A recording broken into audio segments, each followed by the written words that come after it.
جی السلام علیکم ورحمۃ اللہ وبرکاتہ۔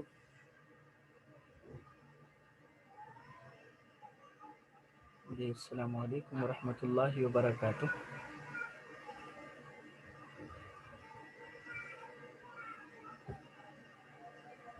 السلام علیکم ورحمۃ اللہ وبرکاتہ۔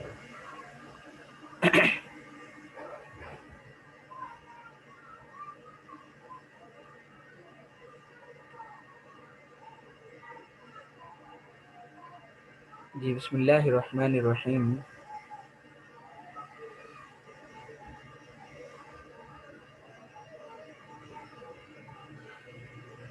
الحمدللہ ہمارے جو ہے جو ہم نے شروع کیا تھا نحو کے سبق کے حوالے سے، تو دو مرحلے تقریباً مکمل ہوئے۔ ان میں سے پہلا مرحلہ جو ہے وہ تھا مطلب مفردات کے اجرا کے حوالے سے، الحمدللہ وہ مکمل ہوا۔ دوسرا مرحلہ تھا مرکبات کے حوالے سے کہ ان کی ترکیب کس طرح ہو، تو اس میں تقریباً زیادہ حصہ ہو گیا ہے، لیکن بقیہ حصہ جو رہتا ہے وہ اب اعراب کی جو تیسری ہماری اب سبق آج سے شروع ہو رہا ہے، اس میں جو ہے انشاءاللہ تعالی وہ مطلب اس میں وہ مکمل ہوگا انشاءاللہ تعالی۔ تو آج کے سبق کو انشاءاللہ تعالی ہم شروع کرتے ہیں۔ آپ دل دل میں دعا کر لیجئے، اللہم ربی یسر ولا تعسر وتمم لنا بالخیر وبک نستعین یا فتاح یا فتاح یا فتاح۔ اللہم ربی یسر ولا تعسر وتمم لنا بالخیر وبک نستعین یا فتاح یا فتاح یا فتاح۔ اللہم ربی یسر ولا تعسر وتمم لنا بالخیر وبک نستعین یا فتاح یا فتاح یا فتاح۔ اب ہمارا تیسرا سبق آیا، تیسرا جو ہے اہم حصہ وہ ہے اعراب کی پہچان۔ تو چونکہ جب تک بنیاد نہ رکھی جائے اور دیواریں نہ کھڑی کی جائے اس وقت تک چھت نہیں ڈالی جا سکتی۔ اسی طرح جو طالبات سبق میں پہلے اسباق کو سن چکی ہیں اور مفردات و مرکبات کے حوالے سے ان کو الحمدللہ سمجھ آ چکی ہے، ان کے لیے تو اعراب کی بحث کو سمجھنا زیادہ آسان ہے۔ اگر ان کو نہیں سن چکی تو کسی نہ کسی درجے میں ضرور سن لیا جائے، تاکہ یہ جو بحث ہے اعراب کی پہچان کی، تو یہ الحمدللہ آسانی سے سمجھ میں آ سکے۔ اچھا، اس کے لیے آپ نے دو کام ضرور کرنے ہیں۔ پہلی چیز، مرفوعات کتنے ہیں ان کو یاد کرنا ہے علم النحو سے، 8 مرفوعات ہیں۔ اچھا، دوسرے اور منصوبات 12 ہیں، وہ اپنے علم النحو سے یاد کر لینے ہیں، اور مجرورات 2 ہیں۔ ٹھیک ہے، مرفوعات، منصوبات، مجرورات، ایک کام یہ ہو گیا۔ دوسرا کام، 16 قسمیں اعراب کی، اسم کے اعراب کی، اور فعل مضارع کے اعراب کی 4 قسمیں۔ یہ کوشش کریں کہ یہ ازبر یاد ہو جائیں، تاکہ اس سبق کو سمجھنا، اعراب کی بحث کو، اعراب کو پہچان ہمیں آسان ہو جائے۔ ٹھیک ہے، تو چونکہ آج کا سبق بھی ہے اس حوالے سے، لیکن کل کا سبق بھی مزید اس کے حوالے سے ہوگا، یعنی اب یہ سبق ہمارے ہوں گے۔ اگر کم از کم یاد نہ کر سکیں تو اتنا ضرور کر لیں کہ سبق میں کھول کر سامنے رکھ لیں، حل کرنے میں کھول کر سامنے رکھ لیں۔ یہ 16 قسمیں ہیں، یہ مرفوعات ہیں، یہ منصوبات ہیں، یہ مجرورات ہیں، جی، اور یہ جو ہے نا فعل مضارع کے اعراب کی 4 قسمیں ہیں۔ اچھا،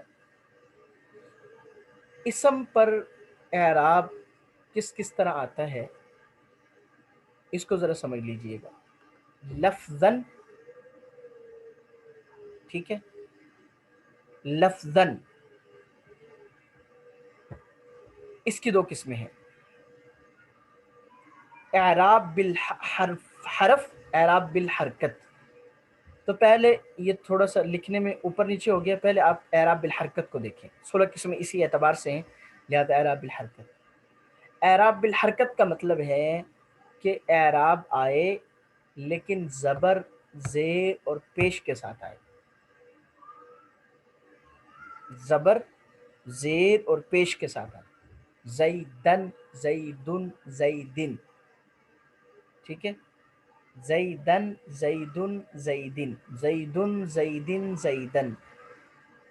یہ اعراب. اور اعراب بالحرف، الف، واو اور یا، اس کے ساتھ اعراب ہے. ابو، ابا، ابی، غلامی، ابو، ابا، ابی. ٹھیک ہے، اسی طرح رجلانی، رجلینی، مسلمانی، مسلمینی. یہ اعراب جو ہے نا مطلب اس طرح ہے. جی سمجھ آ رہی جی بات؟ دوبارہ سمجھا دیتا ہوں. لفظاً جو اعراب آتا ہے اسم کے آخر میں، اس کی دو قسمیں ہیں: اعراب بالحرف، ٹھیک ہے، اور اعراب بالحرکت. تو اعراب بالحرکت کو پہلے سمجھیے. اعراب بالحرکت: زیدن، زیدن، زیدن، زیدن، زیدن، زیدن. اعراب بالحرف: ابا، ابو، ابی. اب الف، واو، یا. اعراب بالحرف: الف، واو، یا. اعراب بالحرکت: زبر، زیر پیش.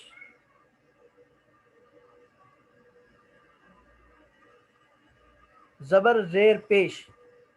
اعراب بالحرکت: الف، واو، زبر، زیر پیش. اعراب بالحرف: الف، واو، یا. امید ہے یہ ذہن میں بیٹھ جائے گا انشاءاللہ تعالی. اچھا، دوسری قسم تھی اعراب کی محلن، اور تیسری قسم تھی تقدیرن. ٹھیک ہے، پہلے تقدیرن کو سمجھیے. ہم پڑھ چکے ہیں معرب اور مبنی کو، اور معرب مبنی یہ بھی پڑھ چکے ہیں کہ معرب مبنی کلمہ کی دو قسمیں ہیں. ٹھیک ہے، معرب مبنی کلمہ کی دو قسمیں. اچھا، اب یہاں پہ کیا ہوگا؟ تقدیرن کا مطلب کیا ہوگا؟ یہ دیکھیے، تقدیرن کا مطلب یہ ہوتا ہے کہ لفظ اسم بھی ہو، معرب بھی ہو، مگر اس کا آخری حرف اعراب کو قبول نہ کرے.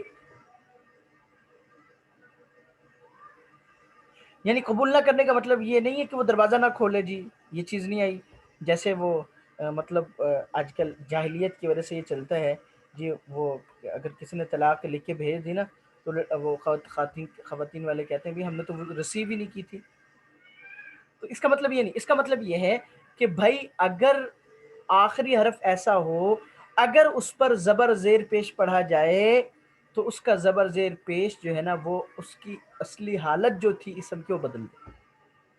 مثلا جیسے موسیٰ ہے، اگر اس کے آخر میں زبر زیر پیش پڑھا جائے گا، ٹھیک ہے، یا پھر الف واو یا پڑھا جائے گا تو اس کی حالت بدل جائے گی. اب اس کے آخر میں کھڑی زبر ہے. اب دیکھیں، اگر الف لائے تو موسا نہیں پڑھا جا سکتا کیونکہ وہ تو آ رہا ہے، کھڑی زبر آ رہی. اگر یا پڑھیں تو وہ کھڑی زبر ختم ہو جائے گی، واو پڑھیں تب بھی، اور اگر زبر پیش پڑھیں تب بھی. موسن، موسن، موسن، موسن.